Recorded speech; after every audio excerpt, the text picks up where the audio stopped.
आप सभी का एक बार फिर से स्वागत है आपके अपने ही यूट्यूब चैनल एजुकेशन संग्राम में। तो दोस्तों आज की इस वीडियो में हम लोग क्लास 10th का एनसीईआरटी पैटर्न पर आधारित जो है सब्जेक्ट जो है यानी हिंदी में जो बुक है आपका गुदली का जो चैप्टर है यानी लेसन जो है परंपरा का मूल्यांकन का ऑल वीवीआई ऑब्जेक्टिव क्वेश्चन इस वीडियो में करेंगे।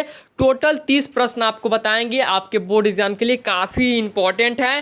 तो दोस्तों एक वीडियो स्टार्ट करने से पहले आप सभी से छोटी सी रिक्वेस्ट है कि आप अभी तक जो है चैनल को सब्सक्राइब नहीं किए हैं तो चैनल को सब्सक्राइब कर लीजिएगा ज़रूर, ठीक है। देखिए आपको जो है ना जैसे हम प्रत्येक पर एक फर्स्ट क्वेश्चन लाएंगे तो उसके लिए आपको मात्र मिलेगा 10 सेकेंड का समय, ठीक है। 10 सेकेंड में आपको क्या करना है, कमेंट बॉक्स में यानी वीडियो के नीचे जाना है कमेंट बॉक्स में और वहाँ पे मेरे आंसर बताने से पहले अपना कमेंट करना है कि 1 का आंसर क्या होगा, 2 का आंसर क्या होगा। ऐसे आपको कमेंट करके कमेंट बॉक्स में हमको बताना है मेरे आंसर बताने से पहले। तो चलिए आज का पहला क्वेश्चन देखते हैं दोस्तों। आज का पहला क्वेश्चन है परंपरा का मूल्यांकन किसकी कृति है। आज का पहला क्वेश्चन है परंपरा का मूल्यांकन किसकी कृति है दोस्तों। आपका ऑप्शन है रामविलास शर्मा, रामधारी सिंह दिनकर, अशोक वाजपेयी या फिर यतीन्द्र मिश्र। तो इस क्वेश्चन का राइट आंसर क्या हो जाएगा दोस्तों। सभी बच्चे कमेंट बॉक्स में जाकर आंसर बताइए। चलिए दोस्तों तो इसका आंसर हम बता देते हैं। परंपरा का मूल्यांकन किसकी कृति है तो राइट आंसर इसका होगा ऑप्शन ए यानी रामविलास शर्मा। देखिए अगर आपको ज़्यादा समय चाहिए तो वीडियो को पॉज करके आप आंसर कमेंट कर सकते हैं। नेक्स्ट क्वेश्चन देखते हैं। आज का दूसरा प्रश्न क्या है, प्रगतिशील आलोचना का विकास होता है। प्रगतिशील आलोचना का विकास होता है धर्म के ज्ञान से, साहित्य के परंपरा के ज्ञान से या फिर कला के ज्ञान से या फिर इतिहास के ज्ञान से। तो इसका राइट आंसर क्या होना चाहिए दोस्तों, कमेंट बॉक्स में जल्दी से बताइए। यानी प्रगतिशील आलोचना का विकास होता है, किससे होता है विकास। चलिए तो बहुत ही बढ़िया, जितने भी बच्चे इस क्वेश्चन का आंसर कमेंट किए हैं ऑप्शन नंबर बी वह बिल्कुल ही करेक्ट है, यानी साहित्य की परंपरा के ज्ञान से।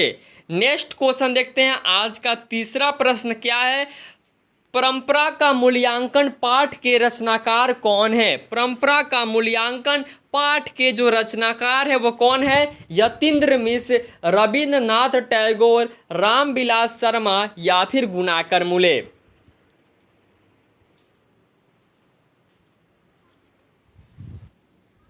तो दोस्तों इस क्वेश्चन का सही जवाब हो जाएगा आपका ऑप्शन नंबर सी यानी रामविलास शर्मा। नेक्स्ट क्वेश्चन देखते हैं। आज का चौथा प्रश्न क्या है, तार सप्तक में कितने कवियों की कविताएं संग्रहित हैं। यानी जो तार सप्तक है उसमें कितने कवियों का जो कविताएं हैं संग्रहित है, 4, 5, 6 या 7। तो 4 का राइट आंसर क्या होना चाहिए दोस्तों। चलिए बहुत ही बढ़िया, जितने में बच्चे इस क्वेश्चन का आंसर ऑप्शन नंबर डी दिए हैं 7 वो बिल्कुल ही करेक्ट है। नेक्स्ट क्वेश्चन देखते हैं। पांचवा क्वेश्चन है, रामविलास शर्मा का जन्म कब हुआ था। रामविलास शर्मा का जन्म कब हुआ था दोस्तों। आंसर आपको कमेंट बॉक्स में बताना है कि रामविलास शर्मा का जो जन्म है वो कब हुआ था। तो बिल्कुल ही जितने भी बच्चे ए ऑप्शन दिए हैं वो बिल्कुल ही करेक्ट है, यानी 10 अक्टूबर 1912 ईस्वी में रामविलास शर्मा का जन्म हुआ था, ठीक है। नेक्स्ट क्वेश्चन देखते हैं। आज का छठा प्रश्न क्या कह रहा है, साहित्य की परंपरा का पूर्ण ज्ञान किस व्यवस्था में संभव है। यानी साहित्य की परंपरा का यानी पूरा जो ज्ञान है कौन से व्यवस्था में संभव है। आंसर क्या होगा, पूंजीवादी व्यवस्था में, जातिवादी व्यवस्था में या फिर समाजवादी व्यवस्था में या भौतिकवादी व्यवस्था में। तो क्या होगा इसका राइट आंसर दोस्तों। सभी बच्चे कमेंट बॉक्स में आंसर बताइए। चलिए बहुत ही बढ़िया, जितने भी बच्चे ऑप्शन सी लगाए हैं वो बिल्कुल ही करेक्ट है, समाजवादी व्यवस्था में। चलिए दोस्तों अगला प्रश्न देखते हैं। क्वेश्चन नंबर आपका 7 है, रामविलास शर्मा ने बीए कब किया। यानी रामविलास जो शर्मा जी थे वो बीए कब किए थे, 1932 में, 1934 में, 1933 में या 1931 में। सभी बच्चे कमेंट बॉक्स में इसका आंसर बताइए कि रामविलास शर्मा जी जो हैं बीए कब किए थे। चलिए बहुत ही बढ़िया, जितने भी बच्चे ऑप्शन ए दिए वो बिल्कुल ही करेक्ट है, यानी 1932 में जो है रामविलास शर्मा बीए पास किए थे। ठीक है, चलिए आगे बढ़ते हैं। क्वेश्चन नंबर आपका 8 है, साहित्य सापेक्ष रूप में क्या होता है। साहित्य जो होता यानी सापेक्ष रूप में क्या होता है, पराधीन होता है, जड़ होता है, पंतंत्र होता है या फिर स्वाधीन होता है। आंसर क्या होना चाहिए इस क्वेश्चन का, सभी बच्चे कमेंट बॉक्स में बताइए। चलिए बहुत ही बढ़िया, क्या आंसर होगा दोस्तों, बिल्कुल ही 8वां का आंसर हो जाएगा ऑप्शन नंबर डी। जितने बच्चे डी आंसर दिए हैं वो बिल्कुल ही करेक्ट हैं। चलिए दोस्तों आगे बढ़ते हैं। वायरन, वायरन किस भाषा के कवि हैं, यानी जो वायरन जो है कौन से भाषा के यानी कौन से लैंग्वेज के कविता यानी कवि है यानी पोएट हैं। आंसर क्या होना चाहिए, हिंदी, संस्कृत, अंग्रेजी या फ्रेंच। वायरन किस भाषा के कवि हैं, सभी बच्चे कमेंट बॉक्स में आंसर बताइए। तो चलिए बिल्कुल, चलिए बहुत ही बढ़िया, काफ़ी बच्चे ए देंगे पर ए ऑप्शन गलत है दोस्तों, ऑप्शन सी वाले करेक्ट हैं। ठीक है, अंग्रेजी भाषा के जो है वारेन जो है कौन से भाषा के कवि थे, तो वारेन जो है अंग्रेजी भाषा के कवि थे। चलिए दोस्तों आगे बढ़ते हैं। 10वां प्रश्न क्या है, साहित्य में विकास प्रक्रिया किस तरह संपन्न होती है। साहित्य में विकास जो प्रक्रिया होता है वह किस तरह यानी संपन्न होता है यानी समाप्त होता है। समाज की तरह, जंगल की तरह, शेर की तरह, शहर की तरह या फिर परिवार की तरह। आंसर क्या होना चाहिए इस क्वेश्चन का, सभी बच्चे कमेंट बॉक्स में बताइए। चलिए बहुत ही बढ़िया, तो याद रखिएगा दोस्तों, साहित्य में विकास प्रक्रिया किस तरह संपन्न होती है, तो समाज की तरह संपन्न होती है। ऑप्शन ए करेक्ट है। चलिए दोस्तों देखते हैं 11 नंबर प्रश्न क्या है, निराला किस साहित्य साधना किनकी यानी कृति है। निराला की जो है साहित्य साधना वह किनकी कृति है। निराला की साहित्य साधना किसकी कृति है, आपको कमेंट बॉक्स में बताना है, सभी बच्चे कमेंट करेंगे। चलिए बहुत ही बढ़िया, तो याद रखिएगा दोस्तों, यानी निराला की साहित्य साधना जो किसकी कृति है, तो यह जो है रामविलास शर्मा जी की है। बिल्कुल ही करेक्ट आंसर है।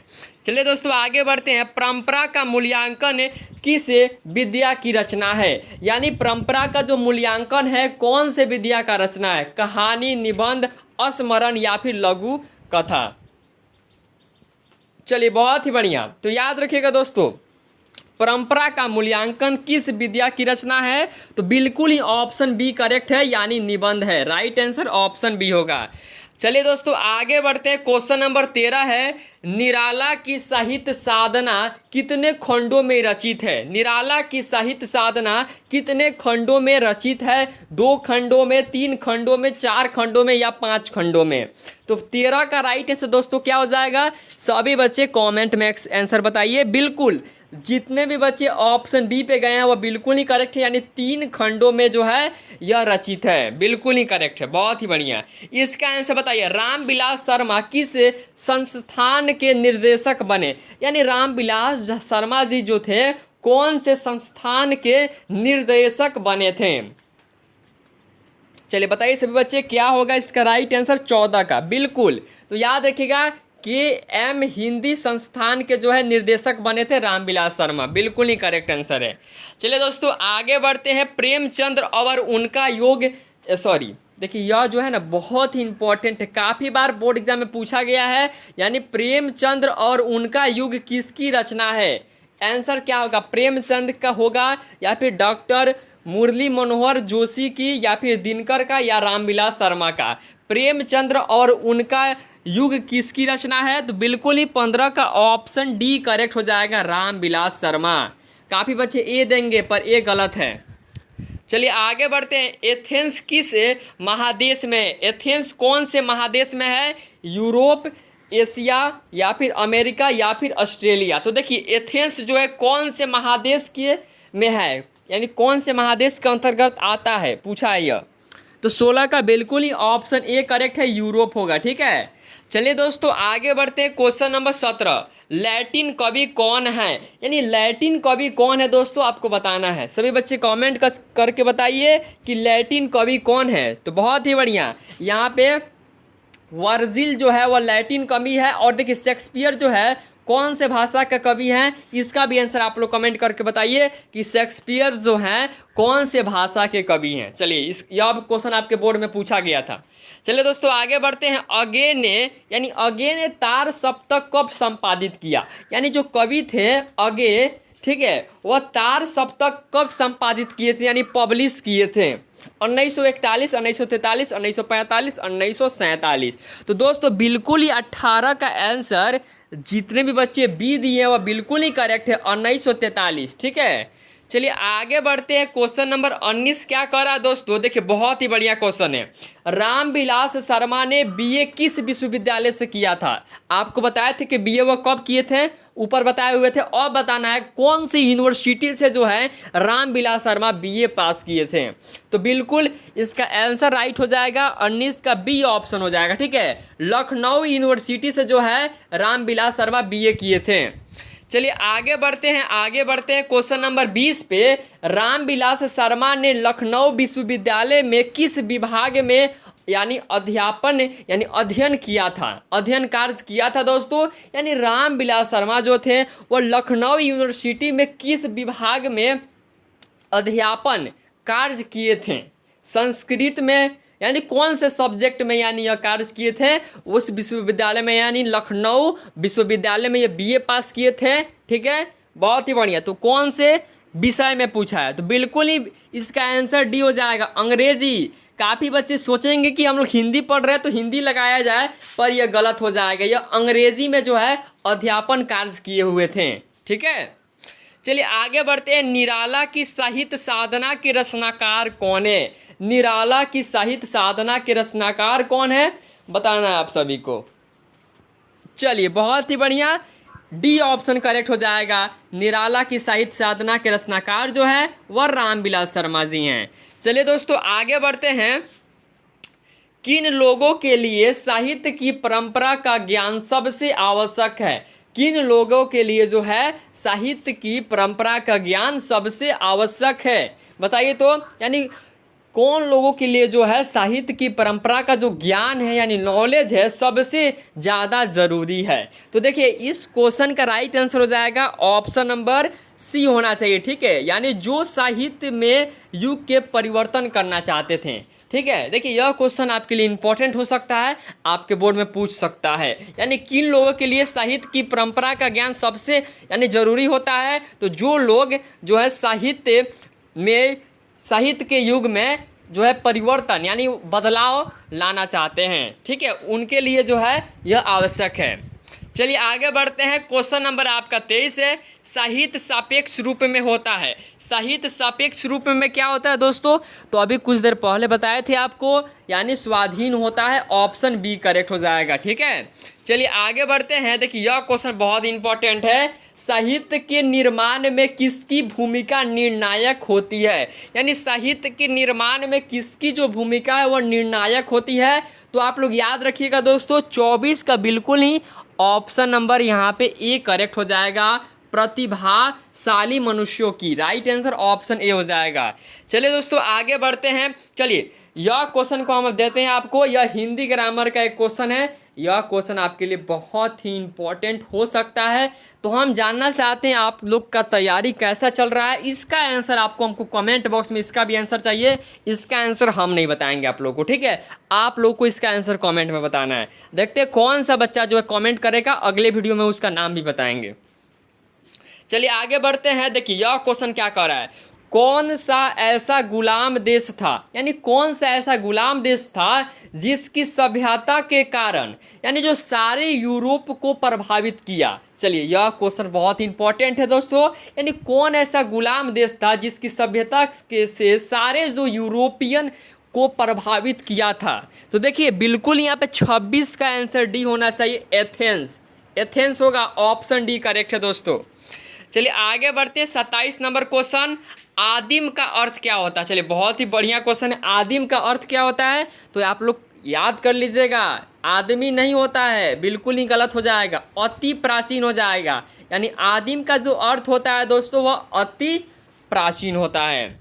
चलिए दोस्तों आगे बढ़ते हैं। देखिए यह क्वेश्चन क्या कह रहा है, किस वर्ष की क्रांति के बाद रूसी और गैर रूसी जातियों के आपसी में बहुत परिवर्तन हुआ था। चलिए देखिए, यह क्वेश्चन कह रहा है कि कौन से साल जो है क्रांति के बाद रूसी और गैर रूसी जातियों के आपसी में बहुत बड़ा यानी जो है परिवर्तन हुआ यानी बदलाव हुआ। तो देखिए बिल्कुल इस क्वेश्चन का राइट आंसर होना चाहिए ऑप्शन सी, 1917 की क्रांति के बाद। ठीक है, चलिए आगे बढ़ते हैं। 29 नंबर क्वेश्चन क्या कह रहा है, सभ्यता का हर स्तर क्या नहीं होता है, यानी सभ्यता का यानी हर स्तर जो होता है क्या नहीं होता है। तो देखिए बिल्कुल यहाँ पे आंसर हो जाएगा वर्ग युद्ध हो जाएगा। राइट आंसर ऑप्शन सी होना चाहिए।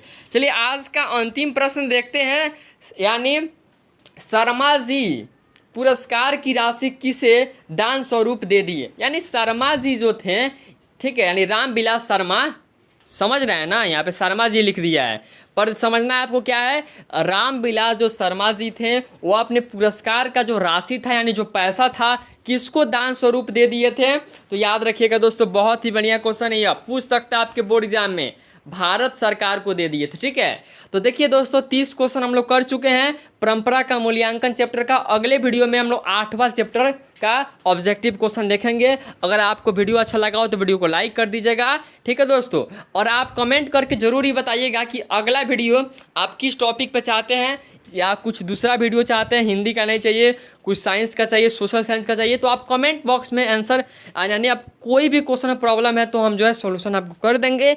आप लोग बोल सकते हैं कि हमको हिंदी का वीडियो चाहिए, नहीं इंग्लिश का चाहिए, ऐसे मैथ का चाहिए, सोशल साइंस का चाहिए, साइंस का चाहिए। ठीक है, तो आप लोग कमेंट करके बताइए कि आज का जो वीडियो है आपको कैसा लगा, आज का वीडियो आपको कैसा लगा, कमेंट बॉक्स में ज़रूर ही बताइएगा। चलिए मिलते हैं हम लोग नेक्स्ट वीडियो में।